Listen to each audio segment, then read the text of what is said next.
Ya, selamat pagi teman-teman. Kali ini saya bersama Mbak Ita. Hai.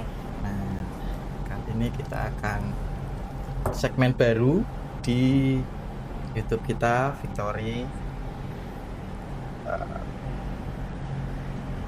Aku mau nanya-nanya nih sama Mbak Ita nih. Yes. Nah, soalnya kemarin ada kejadian itu tentang penyalahgunaan dana desa, Mbak Ita. Oke. Itu ini beritanya. Nih. Oke. Jadi nanti teman-teman kalau pengen tahu beritanya ada di ini Oke. di deskripsi. Oke. Nanti ngangkatnya be. Ngangkatnya nanti be. Nggak apa-apa.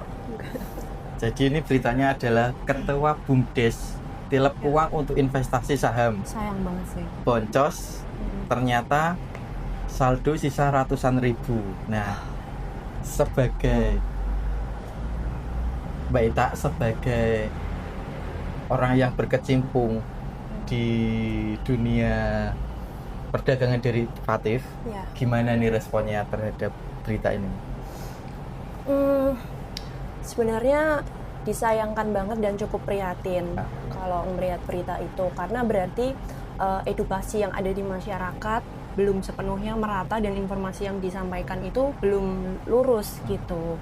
Dalam artian masih banyak masyarakat yang belum tahu untuk menginvestasikan dananya atau istilahnya memutar dananya itu placement yang tepat di mana dan prosedurnya seperti apa. Kalau di Indonesia juga ada regulasi seperti apa. Harusnya pengetahuan itu sih yang banyak ada di masyarakat. Gitu. Berarti lebih ke edukasi ya. Iya. Kita bacain dulu biar penontonnya juga Boleh, paham. boleh. Kasus penyalahgunaan dana publik mencuat di Kabupaten Cianjur, Jawa Barat. Dana operasional Badan Usaha Milik Desa atau BUMDes benjot Desa Cijedil, Kecamatan Cugenang, yang seharusnya digunakan untuk memajukan usaha desa kini terancam macet setelah saldo rekening diketahui hanya tersisa 272.000. Ketua BUMDes Benjot, Fesi Syahroshi mengakui bahwa ia telah menggunakan sekitar 180 juta. Gede dong. Gede banget sih. Gede banget ya. Apalagi ukurannya itu dana yang harus dipertanggungjawabkan kan. Harusnya ada laporannya gitu. Dari dana tersebut untuk kepentingan investasi saham pribadi. Sebelum ke pertanyaan berikutnya, kemarin itu ada yang nanya di channel YouTube kita. Karena sebelum kita tag ini, saya sudah bikin versi shortnya. Oke. Itu si Kades sebenarnya termasuk golongan nasabah terlarang nggak sih? Nggak pakai proses CDD atau gimana? Kalau di saham beda proses penerimaan nasabahnya.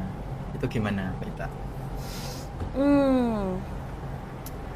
Sebenarnya sampai dia di tahap menerima dan mengelola dana masyarakat itu termasuknya udah pelanggaran di peraturannya ya, karena di perdagangan berjangka ini kita ada undang-undang regulasinya sendiri yang mengatur, dan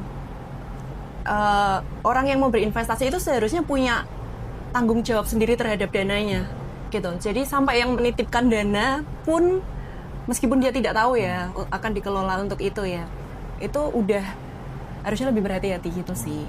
Berarti harusnya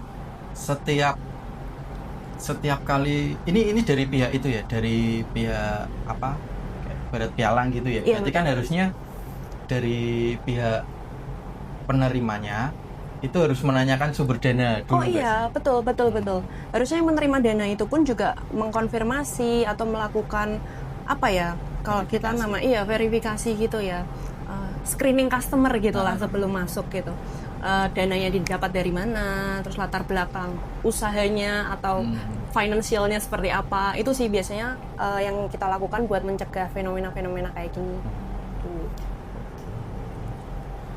Berarti dari bukan cuman dari ketua BUMDesnya aja ya berarti yang salah ya. Jadi dari pihak ibaratnya dalam tanda kutip pialangnya pun juga Iya. harusnya memverifikasi itu sumber Iya. dana dari mana. Iya betul, sampai dana itu pun lolos dan bisa diinvestasikan, itu sebenarnya part of kita juga yang harusnya screening gitu. Oke, paham.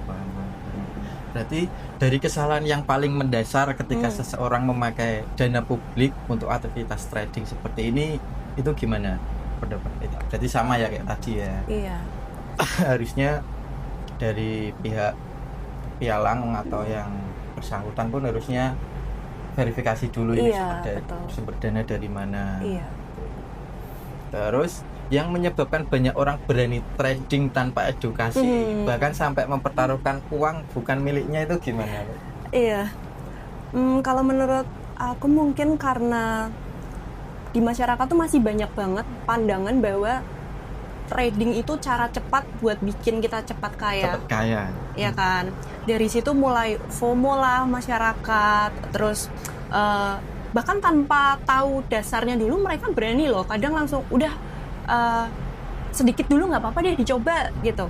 Padahal ilmunya aja nggak tahu gitu. Padahal harusnya trading itu diperlakukan seperti dagang gitu. Kalau kita tarik bahasa Indonesia, trade itu aja artinya dagang kan.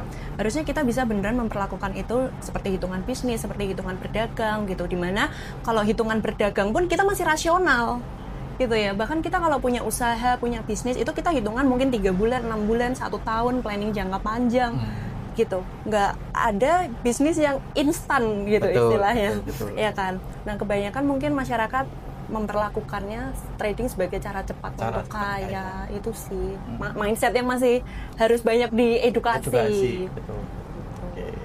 Berarti kalau boleh nih dijelaskan secara sederhana, resiko apa aja sih yang sebenarnya dihadapi seseorang ketika mau atau sudah masuk dunia trading tanpa memahami mekanismenya. Resikonya apa aja selain ini ya, selain dari yang 180 juta tinggal 200 ribuan. Iya. Kalau resiko, kita ngomong basic resiko, sebenarnya aku seneng bagi kedua poin sih. Yang pertama resiko dana dulu, dana bisa habis di dalam trading. Sebenarnya nggak cuma dalam trading aja, tapi dalam setiap bisnis. Kalau kita memperlakukannya tidak tepat, kayak kita breakdown pembagiannya tidak tepat, itu bisa aja dana di maintainnya salah gitu, dan endingnya apa? Habis. Di trading pun seperti itu, karena ada fluktuasi harga yang bahkan bisa kencang ya, fluktuasi harganya dalam sehari-hari itu bisa kencang. Nah mungkin resiko dana habis yang pertama itu. Terus yang kedua, resiko secara regulasi atau keamanan dana gitu. Kadang memilih tempat trading yang tepat itu juga penting untuk kita menghindari resiko. Nah, tempat trading yang tepat itu yang seperti apa gitu? Pastinya yang sudah berada di bawah, ya kita di Indonesia pasti di bawah Kementerian Perdagangan, ada penjaminnya yang tepat, ada yang backup istilahnya gitu. Jadi kita komplain tentang penarikan segala macam itu bisa teratasi gitu. Nah kadang masyarakat yang masih minim info tentang itu dan asal pilih tempat trading, FOMO, ikut temennya ada trading di mana, aplikasi apa, langsung join aja. Saat terjadi sesuatu nggak tahu komplainnya di mana. Saat dananya dibawa kabur oleh pihak tertentu yang padahal itu ilegal, let's say kayak gitu, nggak tahu pengaduannya gimana. Pada akhirnya kita yang resmi, yang berizin, yang berlisensi terkena imbasnya. Tampaknya ya. Iya, gitu. Jadi resiko biasanya dibagi dua itu sih. Berarti dari ini pertanyaan berikutnya juga sama sih, banyak orang yang masih bingung nih, apa bedanya trading yang dilakukan secara profesional dan terstruktur dengan main saham asal-asalan seperti kasus ini.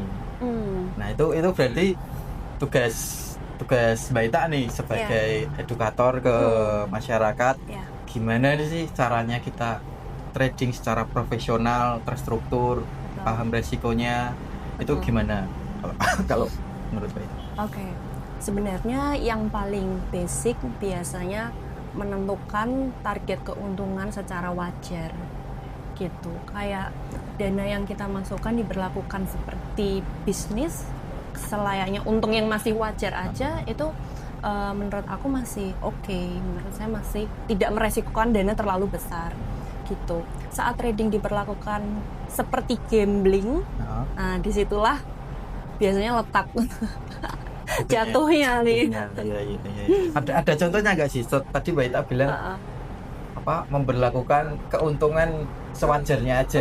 Itu gimana mekanismenya Mbak Ita? Iya. Misal kita hanya pakai sekian persen dari modal, tidak meresikokan semuanya. Contoh kita ibaratkan kayak dagang biasa aja ya. Kita saat kita buka sebuah toko atau sebuah warung gitu misal, nggak mungkin dalam satu waktu bersamaan di awal kita buka kita belanjain semua dong. Iya. Gitu. Kalau di trading itu kita bisa bilang sebagai volume pembelian gitu. Ada lot, jumlah lotnya harus terukur gitu. Itu sama kayak analoginya kayak kita buka warung, kita buka toko, nggak mungkin dibelanjain semua di awal saat barang itu belum laku, tidak laku, ada kebusukan misalnya kayak gitu. Backup apa yang nanti akan kita pakai secara permodalan maksudnya ya. Oh, berarti kalau dalam bahasa sederhananya dana darurat lah. Iya, benar. Nah, kadang di trading tuh masyarakat belum mengukur itu dengan tepat gitu. Memang kadang fluktuasi itu bikin kita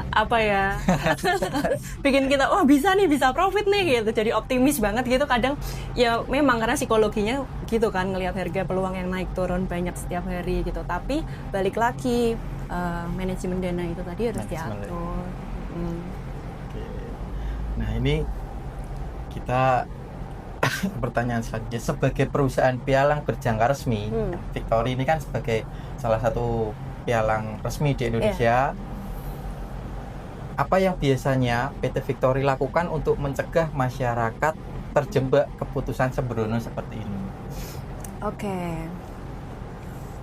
Simbolnya biasanya kita melarang transaksi dulu kalau pengetahuannya belum cukup sih gitu, karena kita juga menyediakan istilahnya akun demo untuk uji coba gitu. Nah biasanya peran kita sebelum orang menaruhkan dana itu penting banget gitu. Jadi peran kita nggak cuma dari sebelumnya, tapi setelah orang masukkan dana terus memaintainnya itu termasuk kita 101 kan, karena pendampingannya kan kayak gitu. Nah biasanya di saat nasabah atau orang yang berinvestasi itu psikologinya udah mulai greedy-nya muncul gitu kan, serakahnya muncul, itu nggak bisa dihindarin loh di trading ya.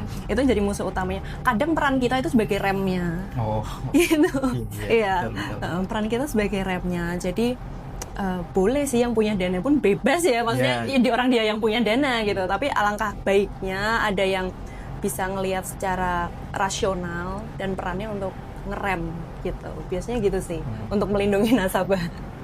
Tapi kalau semisal nasabahnya dia punya kembali lagi kayak tadi keyakinan ya, ini semisal lagi transaksi beli, ini yakin bakal naik, terus ternyata harga berbalik arah malah turun, itu peran Victory, salah satunya Mbak Ita, itu gimana untuk mengatasi seperti itu? Oke. Yang pertama, kita trading nggak pernah lepas dari salah ya. Iya, betul. Salah arah itu kayak udah makanan sehari-hari ya kan. Jadi sebenarnya rutinitasnya itu biasanya pagi-pagi nih misal, sebelum atau market baru buka lah gitu. Kita sama nasabah itu selalu mendiskusikan nggak cuma satu peluang arah market gitu. Let's say kita lakuin pembelian, harapannya naik gitu. Tapi kita nggak berhenti sampai situ dalam ngasih istilahnya suggest atau dalam kasih informasi gitu. Kita juga pasti support juga kalau arahnya berlawanan gimana. Jadi sebagian besar klien saat menghadapi situasi yang berlawanan arah itu udah prepare gitu. Bahkan market itu kan kita belajar dari kayak ada historinya gitu kan. Market itu kan kayak kejadian berulang gitu.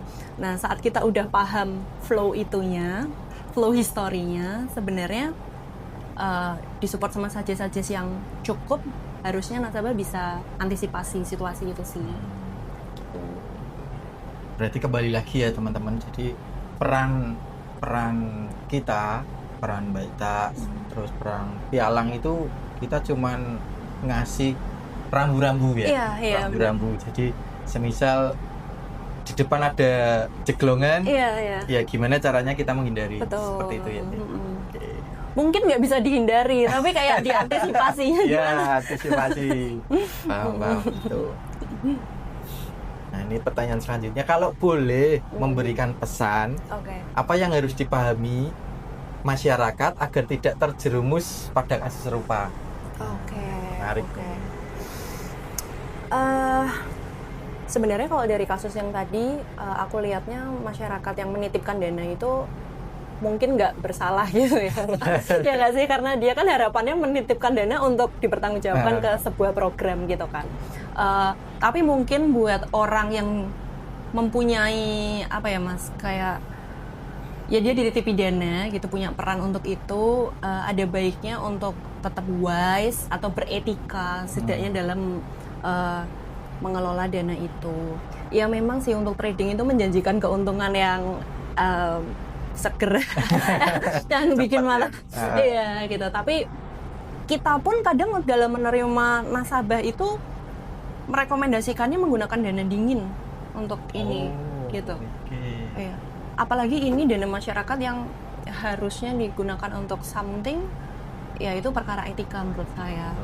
Kalau dari sisi pialangnya, yang menghandle si Bapak Kades ini tadi ya. Kades ini ada baiknya untuk menerapkan know your customer yang pertama, dari sumber dananya dari mana, kegiatannya sehari-hari apa, penghasilannya dari mana, itu sih. Berarti kembali lagi ya ke etika dari pihak masyarakat. Kita menyarankan kalau bisa sih dana dingin, jangan dana darurat atau dana tabungan gitu. Apalagi dana utang. Jangan, itu bahaya banget. Oh, berarti pinjol gitu nggak boleh ya? Itu terlalu beresiko. Trading sudah beresiko, apalagi pakai dana uang panas. Iya. Gitu. Kalau ada warga yang tertarik belajar trading, tapi ingin memastikan aman dan terarah, langkah pertama apa yang harus dilakukan nih, Mbak Ita? Aman dan terarah. Betul. Aman dan terarah yang pasti dari memilih platformnya dulu dong, memilih pialangnya, gitu ya. Apa itu contohnya? Contohnya Victory. Gitu, iya. Contohnya Victory gitu. Karena kita kalau mau dilihat kita transparan banget ya. Kayak kita ada di websitenya Bapepti, kita ada di websitenya Kementerian Perdagangan gitu. Terus kita teregulasi yang menjamin siapa, lembaga clearingnya siapa itu. Terus bursanya kita ikut mana, itu kita transparan banget, bisa dicari di search di website itu mungkin nanti bisa di insert gitu ya. Ya boleh. Itu kita transparan. Nah, yang pertama itu dulu, at least itu udah 50% kalian merasa aman dan tenang gitu, dananya nggak akan terkena masalah secara regulasi gitu. Tinggal sisanya memilih partner atau memilih apa ya, yang mendampingi pialangnya gitu, wakil pialangnya gitu, yang cocok. Kadang kita cocok-cocokan juga kok, soalnya mendampingi klien tuh. Kadang cocok-cocokan juga. Iya, kadang penyesuaian karakter juga. Kadang sepemilik dana sama yang mendampingi gitu. Kadang kita kan butuh waktu buat istilahnya kerja bareng, buka bisnis bareng, buka warung usaha bareng gitu. Di awal pasti berpartner itu kan perlu waktu penyesuaian kayak gitu. Nah itu penting sih. Jadi obrolan tentang strategi tradingnya jauh lebih terarah, lebih nyaman gitu. Oke, ini menarik nih. Kalau mau konsultasi langsung sama Mbak Ita, gimana? Oh, 08. Udah apa? Nanti ya, kita cantumkan kontak Mbak Ita. Oh iya, boleh gitu. Ya enggak apa-apa. Oke, ya teman-teman, kalau teman-teman tertarik untuk memulai perjalanan yang bertransaksi, entah itu forex, komoditi, oil, emas gitu, teman-teman yang pertama memilih perusahaan yang tepat, dan yang kedua memilih wakil pialang yang tepat, terutama yang sudah berlisensi dan diakui secara negara, itu penting. Nanti kontaknya dimasukin Mas Imar. Oke, nanti kontaknya ada di sini ya teman-teman. Oke, mungkin itu aja Mbak Ita. Terima kasih untuk edukasinya hari ini. Jadi kembali lagi ke ke teman-teman, pertama tadi pilih pialang yang tepat. Yes. Kalau saya sih gambarinnya kayak gini, kita itu harus pilih pialang itu yang legal Iya, dan logis. iya. Nah, jadi legal dan logis itu hal yang sepele tapi penting banget, Betul. karena Oke. kebanyakan yang sudah terjadi di luar sana itu mereka itu promonya ya, promonya dengan cuan yang lebih cepat, Iya, terus Apa-apanya gratis biasanya. betul. Spread Nah. spread gratis, swab gratis, Komisi gratis. Sekarang logikanya kalau sorry aku potong ya, tapi logikanya kayak dari mana kita dagang buka warung yang kontrakannya gratis, biaya listriknya gratis, nggak ada ya, itu justru mencurigakan, bener nggak sih? Ya, betul. Itu ya kembali lagi ke legal dan logis. Iya. Jadi itu yang simple tapi sering disepelekan masyarakat.